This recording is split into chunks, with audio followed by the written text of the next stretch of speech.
vamos para um outro assunto, que é o assunto da anticoncepção, que é bem parecido, bem próximo com o assunto do aborto. O aborto destrói a vida já concebida. A anticoncepção impede que esta vida seja concebida. Ela permite que seja feito o ato conjugal, mas fecha este ato à procriação. Para entendermos a anticoncepção, temos que entender os dois significados do ato conjugal. O ato conjugal tem dois significados. O unitivo, ele se torna uma só carne, Gênesis 2:24, e o procriador, sede fecundos, multiplicai-vos, Gênesis 1:28.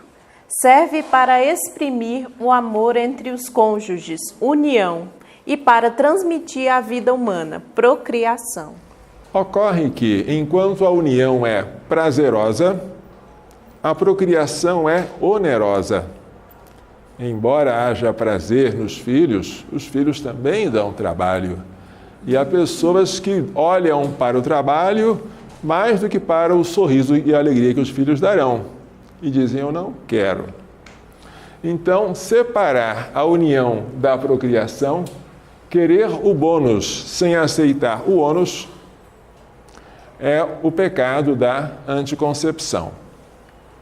Nem sempre o ato conjugal gera filhos, mas ele deve estar sempre aberto à procriação. Senão, ele deixa de ser um ato de amor para ser um ato de egoísmo a dois. Egoísmo a dois. Vamos fazer aqui o esquema da Santíssima Trindade, porque ela é o modelo perfeito de toda a sociedade humana, a começar pela família. Na Santíssima Trindade nós temos um só Deus em três pessoas: o Pai, o Filho e o Espírito Santo.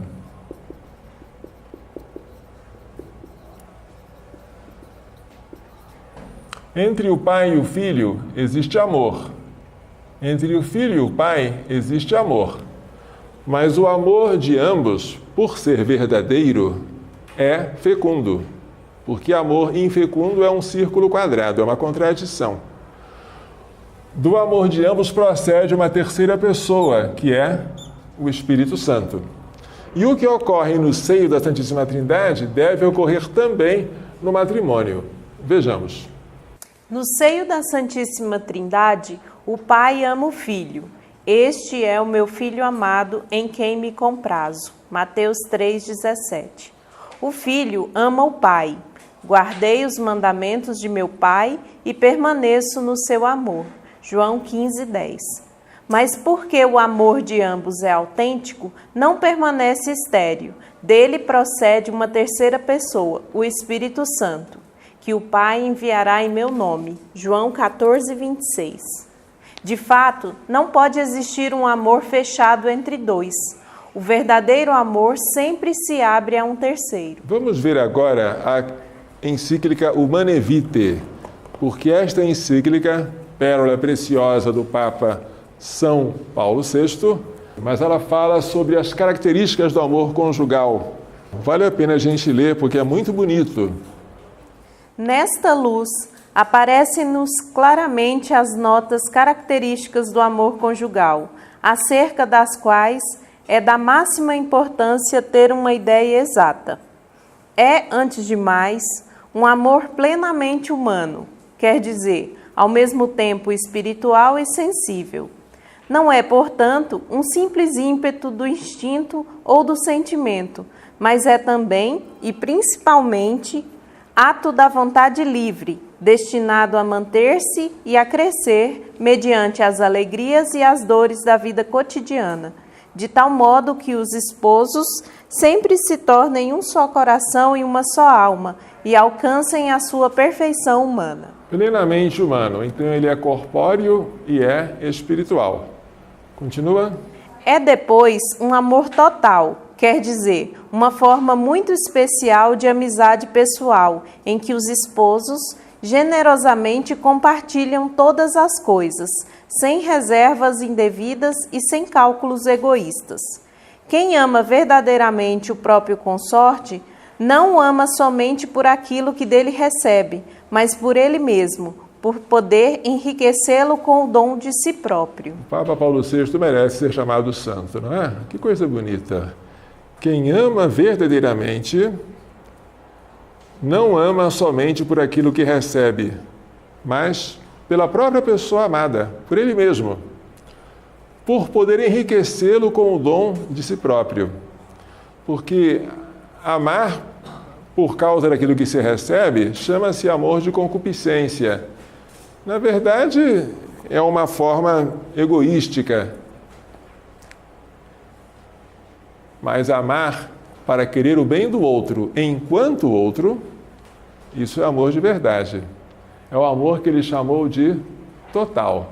Em outras palavras, quem ama não ama para ser feliz, mas para fazer o outro feliz. E isso aí destrói toda a mentalidade divorcista, que procura sempre a sua própria felicidade, ainda que seja às custas de separar-se do outro, deixar o outro e deixar até os filhos gerados da união conjugal. Continua.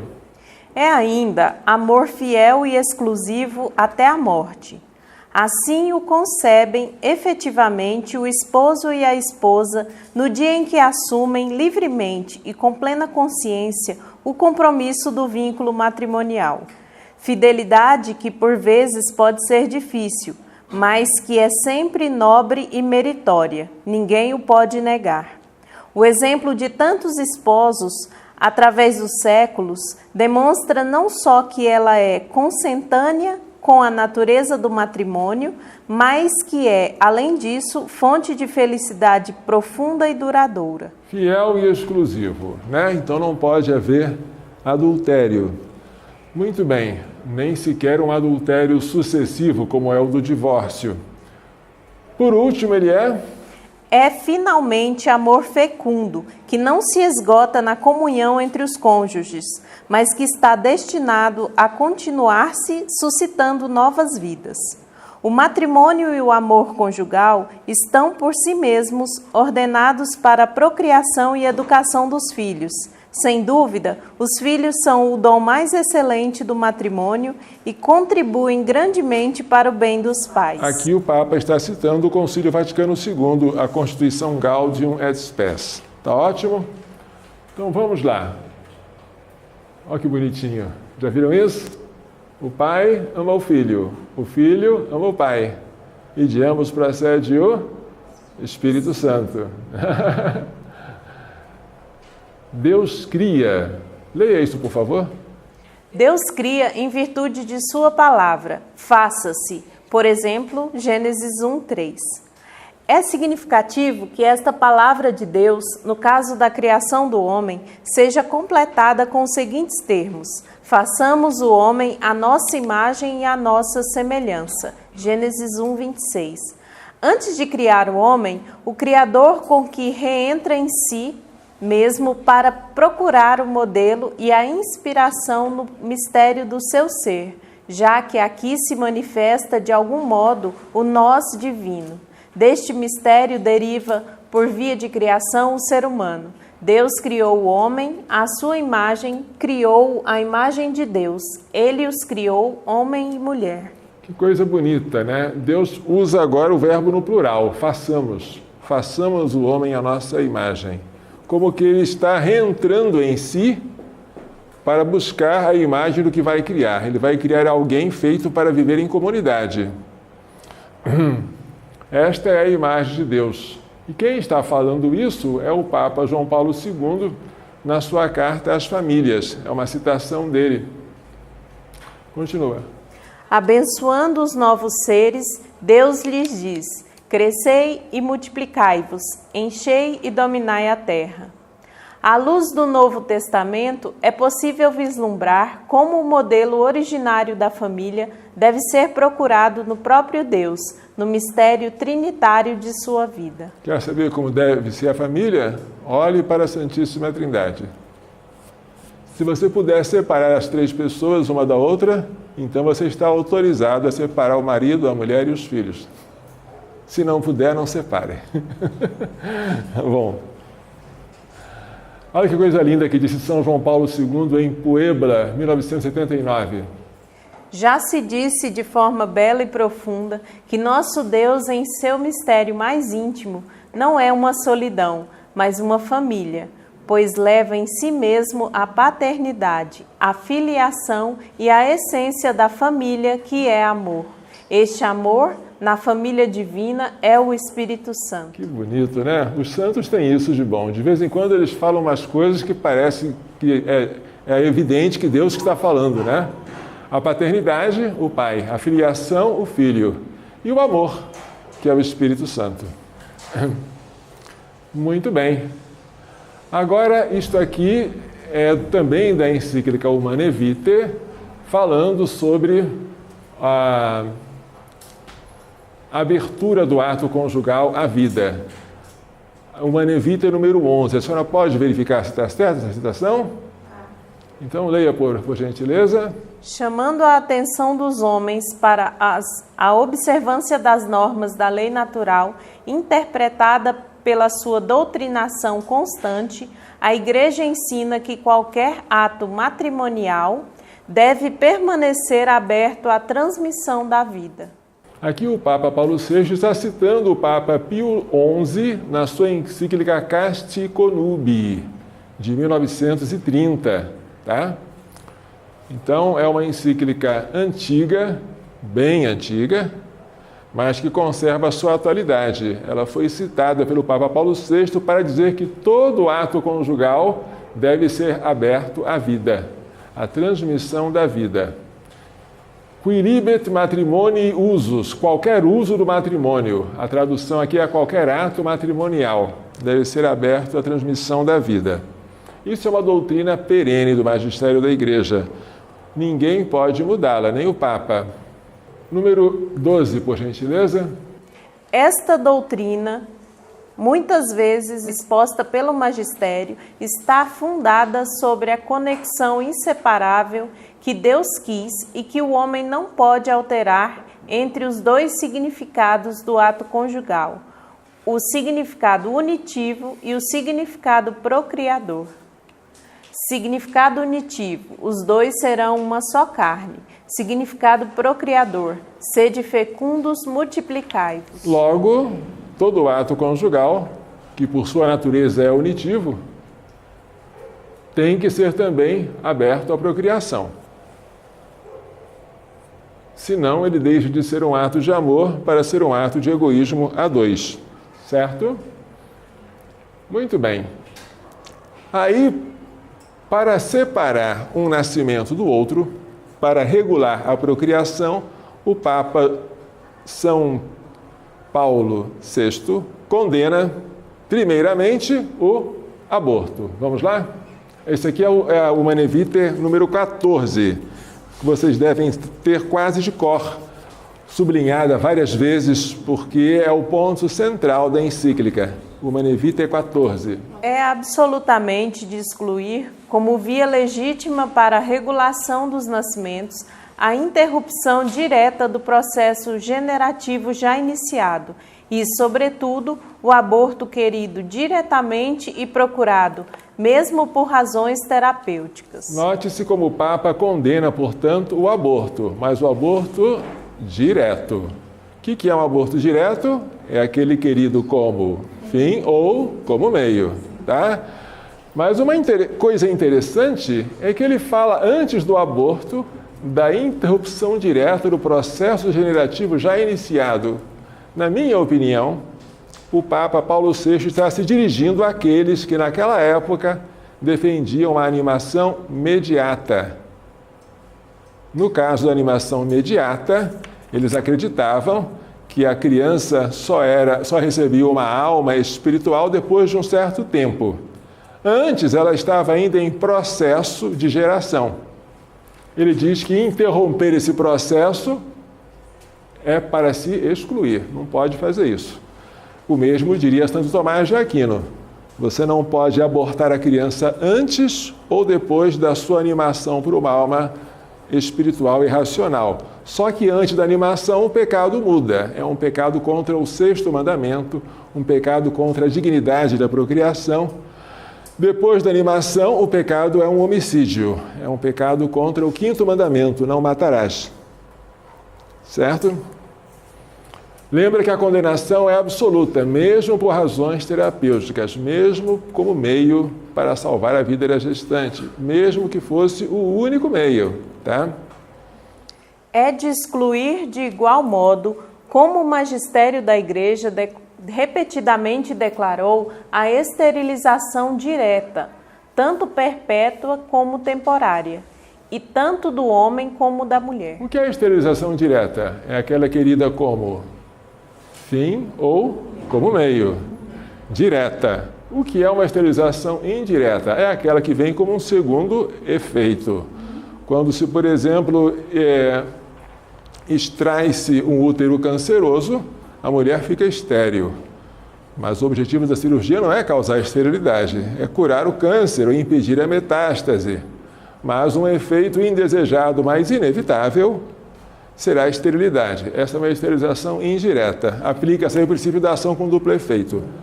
E agora, se a esterilização for direta, mesmo com a melhor das intenções, você esterilizou a mulher porque queria que ela não tivesse mais filhos, porque ela não tem condições de criar, porque a casa dela está paupérrima, porque ela não sabe aprender um método natural, porque o marido dela briga com ela. Você fez isso com as melhores intenções, mas você fez de maneira direta, como fim ou como meio. É pecado, tá? Tanto perpétua como temporária, e tanto do homem como da mulher, certo? Mas essa é a condenação da esterilização, feita magistralmente pelo Papa São Paulo VI. Adiante, essa aqui é muito bonita. Leia. É ainda de excluir toda a ação que, em previsão do ato conjugal, ou durante a sua realização, ou durante o desenvolvimento das suas consequências naturais, se propõe como fim ou como meio tornar impossível a procriação. Como fim ou como meio, eu já sei. O que é isso, hein? Direto ou diretamente. Ele poderia substituir como fim ou como meio por diretamente, tá? Tornar impossível a procriação. Então aqui deve-se excluir como imoral qualquer ação que, em previsão do ato conjugal, por exemplo, um preservativo que se usa antes do ato conjugal e em previsão dele, um diafragma, ou então uma pílula e uma injeção que se toma prevendo o ato conjugal para que ele não seja fértil, ou durante a sua realização, o onanismo ou o coito interrompido, ou durante o desenvolvimento de suas consequências naturais, lavagem vaginal, se proponha como fim ou como meio tornar impossível a procriação. Essa é a definição da anticoncepção e a condenação dela. Certo? Vamos ver aqui o número 16 da Humanae Vitae. Se, portanto, existem motivos sérios para distanciar os nascimentos que derivem ou das condições físicas ou psicológicas dos cônjuges ou de circunstâncias exteriores, a Igreja ensina então que é lícito ter em conta os ritmos naturais imanentes às funções geradoras e, deste modo, regular a natalidade sem ofender os princípios morais que acabamos de recordar. Ou seja, é lícito recorrer aos períodos infecundos para, neles, praticar o ato conjugal, desde que haja motivos sérios. Não vai fazer isso à toa, porque eu não quero mais ter filhos, porque eu quero agora passear, porque eu me cansei de trocar fraldas. Tem que ter motivo sério, tá? Aí você pode fazer uso dos períodos infecundos, ou seja, usar só desses períodos para praticar o ato conjugal e não praticá-los nos períodos férteis. Quando você faz isso, você não está tornando um ato conjugal infecundo. Entenderam o que eu falei? Não entenderam. Porque o pecado da anticoncepção é você ter um ato que seria fecundo, você torna infecundo. Pelo coito interrompido, pela pílula, pelo preservativo. Aqui não. Quando você sabe que o ato pode ser fecundo, você se abstém, você não pratica. Você pratica nos dias em que você sabe que provavelmente ele será infecundo. Então esse não é um pecado da anticoncepção. Há uma distância boa entre eles. Uma distância ótima, candidata séria para cair na prova. Né? Qual a diferença entre a anticoncepção e a renúncia ao ato conjugal nos dias férteis, né? Do ponto de vista moral? Importante, tá? Mas eu acho bom a gente voltar onde a gente estava, certo? Uma mulher depois da menopausa não pode ter mais filhos. Pergunto a vocês, ela pode praticar relações sexuais com seu marido? Sim, pois ela não pôs obstáculos à procriação. Foi a própria natureza que a tornou infecunda. Um homem que tenha o sêmen estéril não pode ter filhos. Então ele está proibido de ter relações sexuais com a sua esposa? Não, pois ele não pôs obstáculos à procriação. Foi a própria natureza que o tornou infecundo. Mas, presta atenção, se o homem e a mulher fizerem alguma coisa para impedir que o ato conjugal seja fecundo, eles estarão pecando contra a natureza. Pois é antinatural separar a união da procriação, separar o significado unitivo do significado procriador do ato conjugal. A este pecado chama-se anticoncepção. A Bíblia condena-o. Vejamos aí, por favor, porque é muito importante, em Gênesis 38, meia dúzia, verificar este caso. Quem tem uma Bíblia, por favor? Então, só para vocês entenderem, Judá, filho de Jacó, tinha 3 filhos. O primogênito dele era Er, o segundo, Onã, e o terceiro, Seva. Er morreu, tá? Er era casado com uma mulher chamada Tamar, mas Er morreu. E havia entre os judeus o costume de que quando um irmão morresse, quando um homem morresse, o irmão dele, que era o cunhado da viúva, deveria se casar com ela para suscitar uma descendência ao irmão falecido. E o descendente teria o nome do irmão falecido, para que o nome não se apagasse da terra. Esse costume era chamado de levirato. Lei do levirato, tá? Vejamos como é esse costume, porque ele é muito interessante, no livro Deuteronômio. Olha só, Deuteronômio 25, meia dúzia. O primogênito que ela der à luz tomará o nome do irmão morto, para que o nome deste não se apague em Israel. Muito bem. Vamos ler agora Gênesis 38, a partir do 6, por gentileza. Judá tomou uma mulher para o seu primogênito Er. Ela se chamava Tamar. Mas Er, o primogênito de Judá, desagradou a Yahvé, que o fez morrer. Então, Er morreu porque desagradou ao Senhor, tá? Então Judá disse a Onã. Onã era o segundo filho. Então era irmão de Er que havia falecido. Ele deveria então se casar com Tamar, certo? Vai a mulher do teu irmão, cumpre com ela o teu dever de cunhado e suscita uma posteridade a teu irmão. Entretanto, Onã sabia que a posteridade não seria sua, e cada vez que se unia à mulher de seu irmão, derramava por terra para não dar uma posteridade a seu irmão. O que é derramar por terra? Ele praticava o coito interrompido. Ele ejaculava fora do organismo da mulher. E este pecado, que é um pecado contra a natureza, teve um castigo. Continue. O que ele fazia desagradou a Yahvé, que o fez morrer também. Então o castigo de Er foi a morte. E o pecado dele ficou conhecido como onanismo. Onanismo ou coito interrompido. É uma condenação solene que a Bíblia faz da anticoncepção. Muito importante, porque o motivo da condenação foi exatamente esse pecado. O pecado de Onã, conhecido como onanismo, ou coito interrompido, consistiu em interromper o ato conjugal antes da ejaculação, a fim de evitar a procriação. O castigo de Deus para esse pecado foi a morte. Aqui está o que nós já vimos, o Manevita número 14. A senhora pode ler de novo, por gentileza?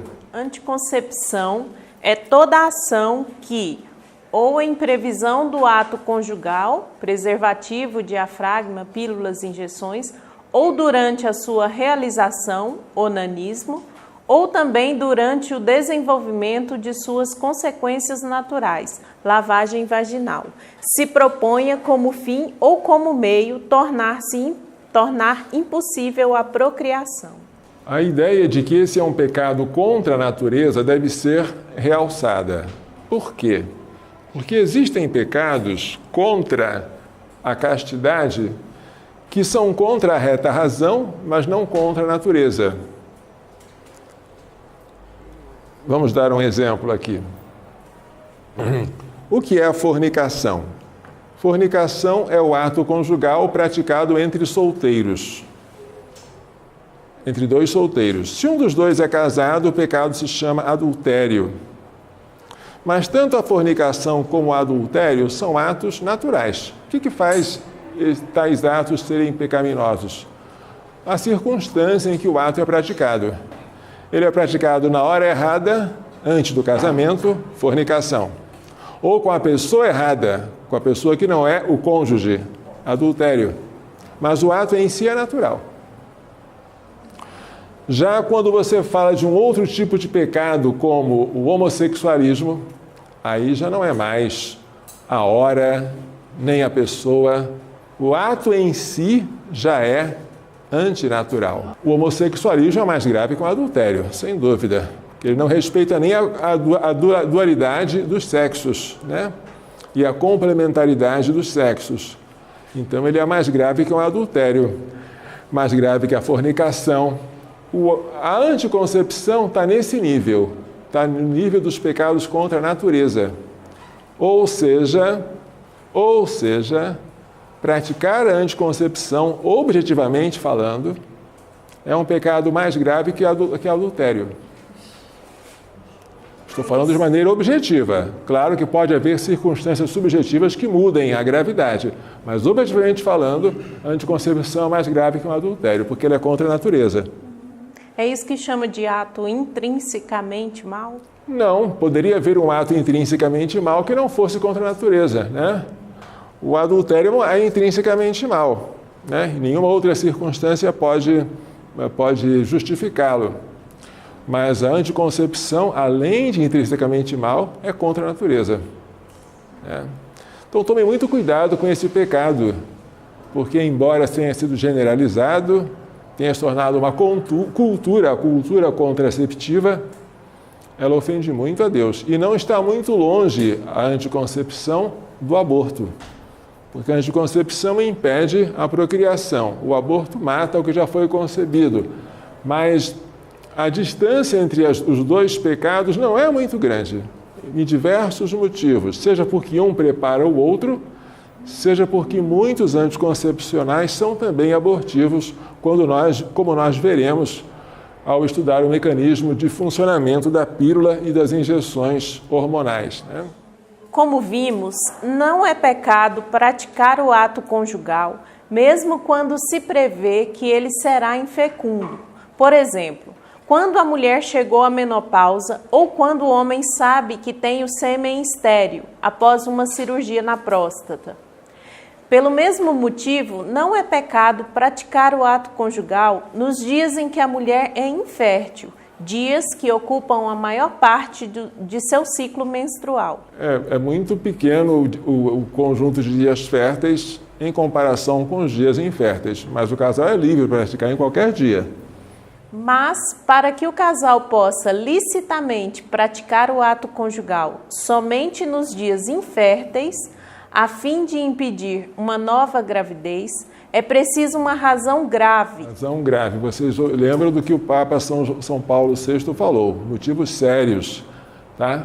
Essa abstinência de atos conjugais nos dias férteis chama-se continência periódica. Que é o ato de conter-se periodicamente. É o termo técnico. O pessoal vulgarmente chama de método natural de regulação da procriação. Continência periódica é uma coisa maravilhosa, é uma palavra muito bonita, porque continência é uma virtude.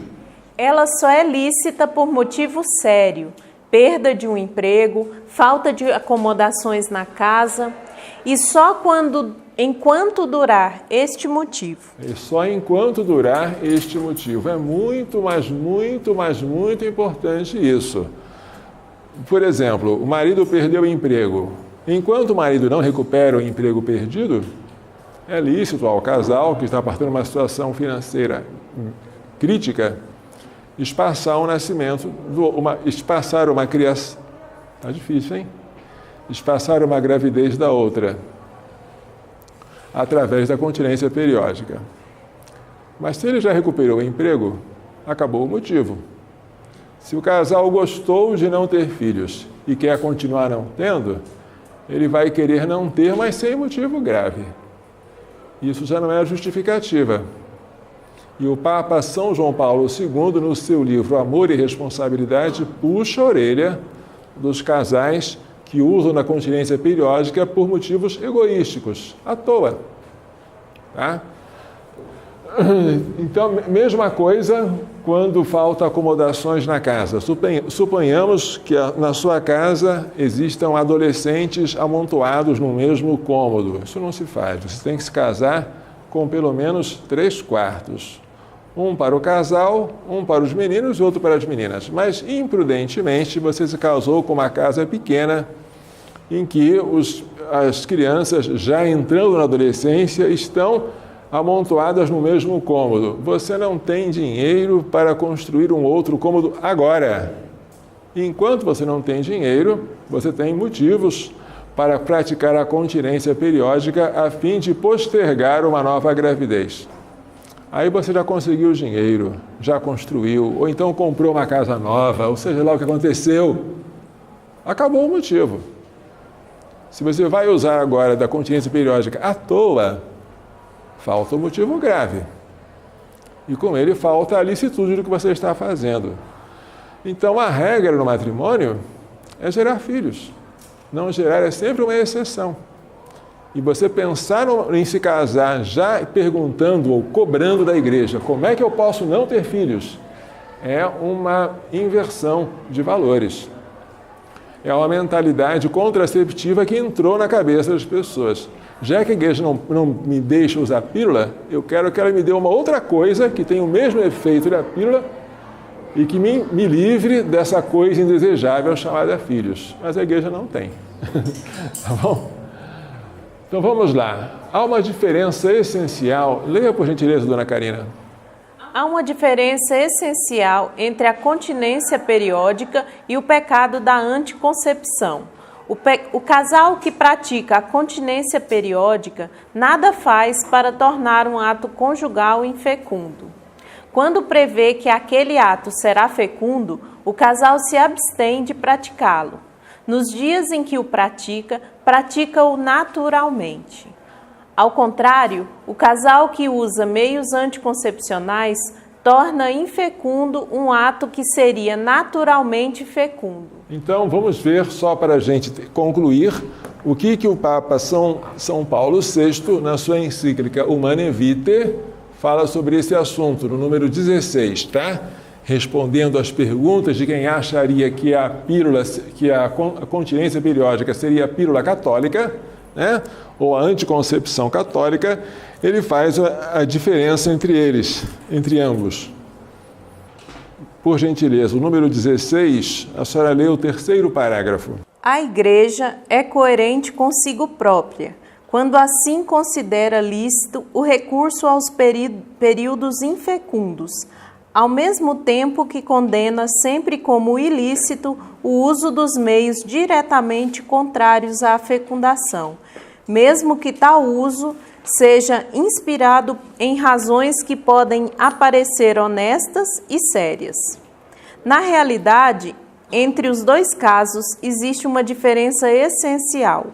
Primeiro, os cônjuges usufruem legitimamente de uma disposição natural, enquanto que no segundo, eles impedem o desenvolvimento dos processos naturais. Essa é uma disposição muito importante, tá?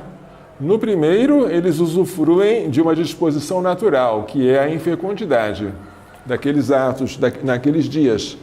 No segundo, eles impedem que o processo natural se desenvolva, certo? É verdade que em ambos os casos, os cônjuges estão de acordo na vontade positiva de evitar a prole. Que tanto num caso como no outro, os cônjuges não estão querendo filhos no momento, mas continua. Por razões plausíveis, procurando ter a segurança de que ela não virá, mas é verdade também que, somente no primeiro caso, eles sabem renunciar ao uso do matrimônio nos períodos fecundos, quando, por motivos justos, a procriação não é desejável, dele usando depois nos períodos agenésicos. Agenésicos são inférteis. Como manifestação de afeto e como salvaguarda da fidelidade mútua. Procedendo assim, eles dão prova de amor verdadeira e integralmente honesto. Ou seja, só no caso da continência periódica existe renúncia, existe sacrifício. Em outras palavras, existe amor. Quem usa a pílula não tem que renunciar a nada. Tem que envenenar-se ou envenenar o outro e entregar-se ao prazer. Só isso. Não é à toa que os dispositivos anticoncepcionais eram considerados materiais obscenos, pornográficos. Até sua comercialização era proibida. Falar de anticoncepção era falar de prostituição. Antigamente, a associação era essa. Pessoas honestas não usavam essas coisas, nem falavam, nem pensavam nisso. Antigamente, estou falando não em países católicos, mas nos Estados Unidos.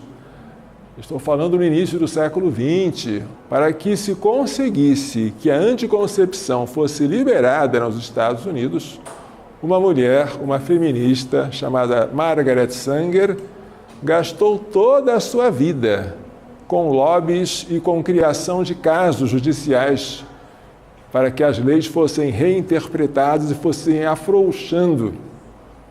E ela morreu sem ver o aborto legalizado. O aborto veio logo depois da abertura para a anticoncepção, como um filho gerado, né? Aborto, filho da anticoncepção.